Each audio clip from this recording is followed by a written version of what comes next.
Hello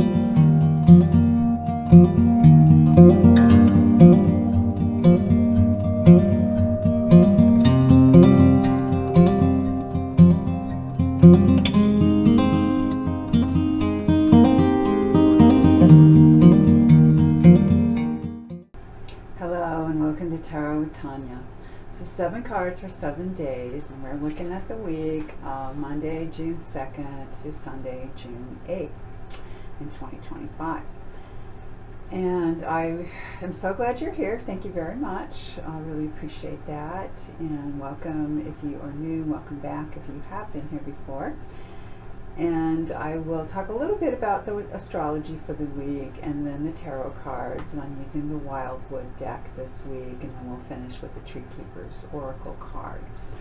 As always, take what resonates for you and let the rest go. It is a collective reading. That means, for the general public.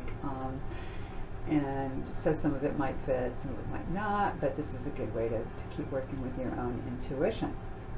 So we begin our week with the moon in Virgo, and that's the earthy sign. It's of service. It's very analytical, tends to have good judgment, concerned about diet, organization, things like that. And then we'll move into the moon in Libra, balance, fairness, aesthetics, relationships, keeping things harmonious and beautiful, and indecisive on the other side. And then we'll end up in Scorpio by next Sunday, and that is a sign of depth, very strong psychic powers. So we're going from earth to air to water, and Scorpio, death, taxes, deep transformations, and death can be a very symbolic thing here. But Scorpio, it's another house of relationships too, and can rule things like jealousy and possessiveness as well. That's the dark side. So this week we have a few aspects, and on Wednesday, which will be the 4th, and my sister's birthday, happy birthday sis, Venus sextiles Jupiter. So this is a wonderful day. It's a great birthday. Today is optimistic, happy. You could feel popular, like you're attracting abundance. You might need to watch extravagance, because Venus loves sensuality and pleasure and beauty. Spending money, things like that, and Jupiter expands what it touches. So it could be a very happy place that might get us beyond our boundaries in a financial way. So it's also a good time for planning for foreign investments and our material futures. It's good for legal matters, and also for planning a long distance trip. Then we jump to Thursday, and this will be the 5th, of course, and we have Mercury sextiling Mars and Venus entering Taurus. So when Mercury has this good flow, there's a flow of information there between Mercury and Mars. Mercury, the mind; Mars, our action. It's a good time to initiate a project that requires strategy. That's the Mercury and the Mars, and leadership. It's very intellectually competent. It is quick decisions. It can be very vigorous, resourceful, enthusiastic. Can be good for making money, signing contracts, home repair. And there are also with Venus going into Taurus in general, that is going to, again, be very sensual. Venus rules Taurus, and it's very comfortable there. The sensuality, the beauty, the luxury, the perhaps feeling like it's time to be a bit lazy, all of that could be happening for about the next month. And then finally on Sunday the 8th, we get Mercury conjunct Jupiter. Mercury enters Cancer, So on this day, we've got the abstract and the concrete.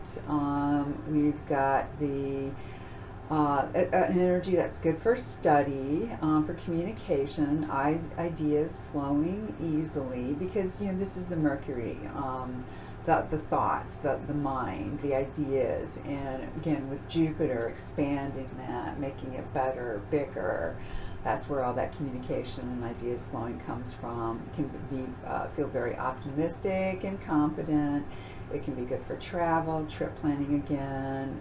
Thinking is influenced by feeling, and that is where we get the Mercury entering Cancer. So Jupiter is at those last degrees of Gemini. And Mercury moves very quickly. So it will touch Jupiter, that conjunction, and then it will move into Cancer.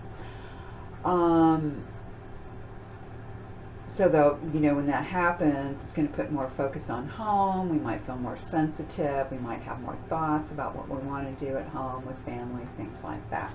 All right, so that's our week in terms of the stars.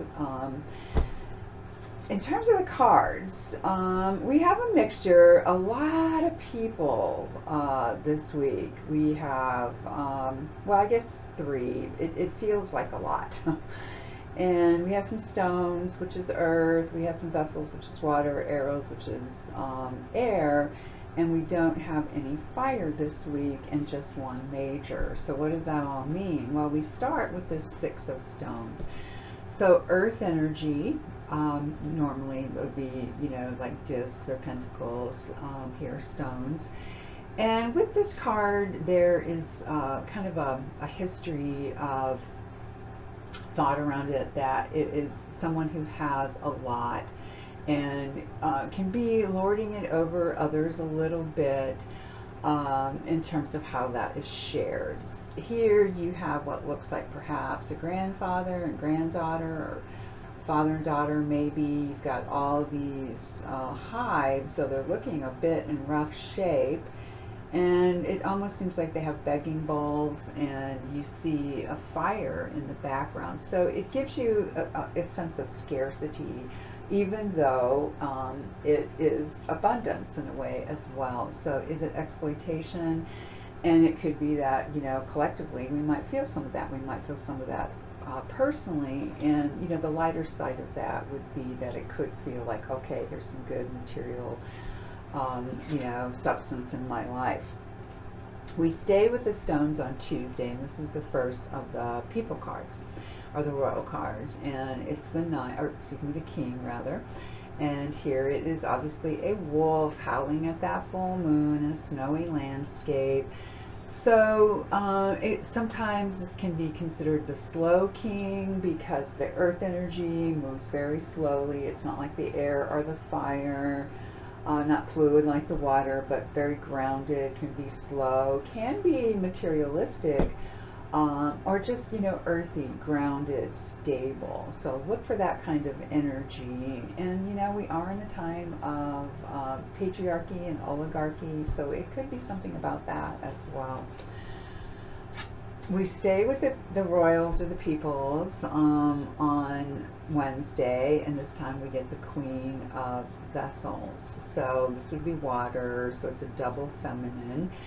And, queen, feminine, water, feminine. And this is sometimes it's called the fairy queen, very intuitive, psychic, emotional, is able to read the room emotionally, come in, tap in, feel things that are going, has had a lot of history. This is a more mature energy. It could be an older woman, could be, somebody older, more mature, with that more mature feminine energy as well. And very nurturing, that's possible. The dark side can be a little bit smothering. We move into, I would say that there are basically 2 challenge cards this week, and this one is one, though it is mental. It is the 8 of arrows here, or swords, And it's subtitled Struggle. This came up recently. I remember talking about it, how the arrows are not really hitting her, they're around her. It can feel like being under attack in a way.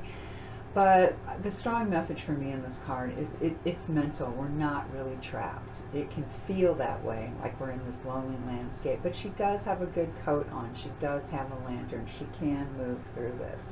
So just keep that in mind if some sort of a mental struggle comes up, and connect to your own strength, because it's an 8 card, the strength card. Back to the peoples, or the royals here, and this time we have the Knight of Arrows, Hawk.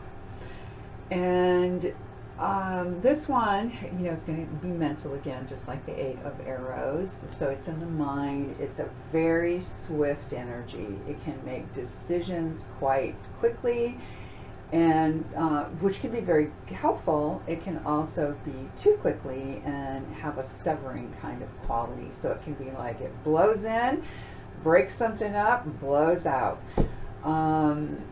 So we want to kind of watch for that. On another hand, it can be good oversight, seeing things clearly, having bright new ideas.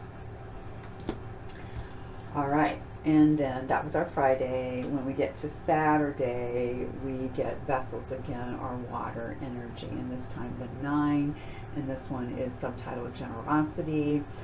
And this tends to be a happy card. I think it's even called Happiness in the Thoth deck. And it's just really wonderful feelings. The cups are energized.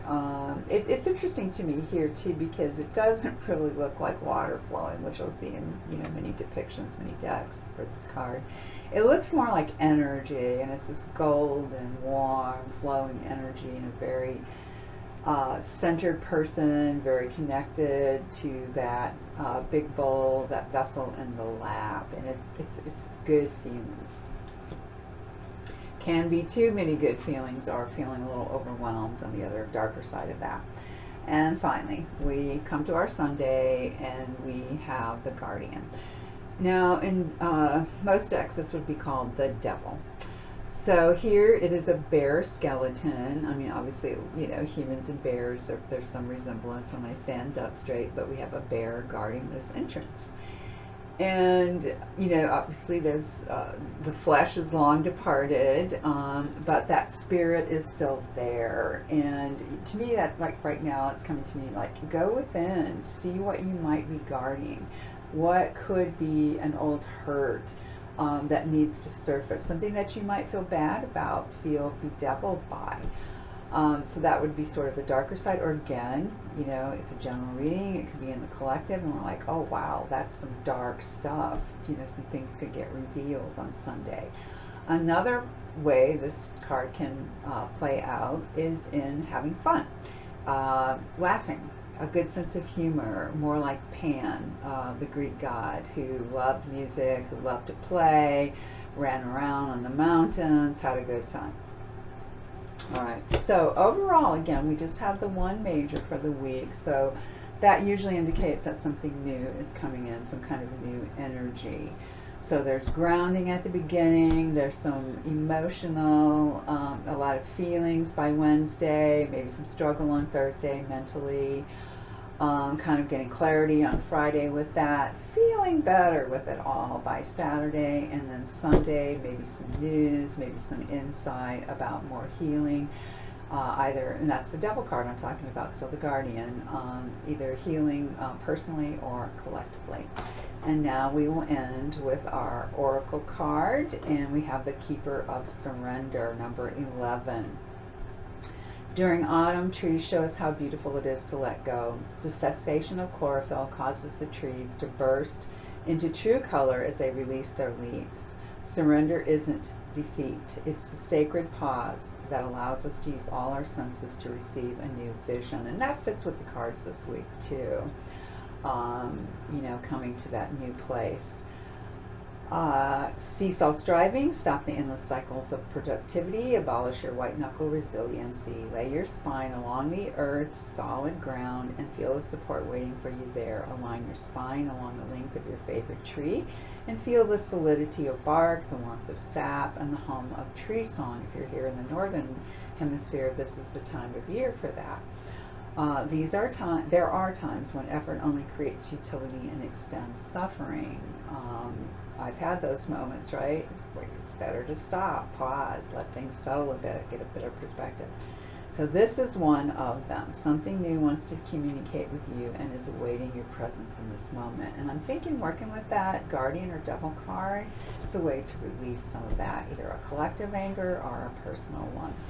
So beloveds, I'm wishing you the best possible 7 days. Thank you again so much for being here. Please like, please share, please subscribe if you haven't already. I could really use that help. If you're interested in a reading for yourself, have questions about that, reach out. There's info below and at the end. I'll see you in 7 days.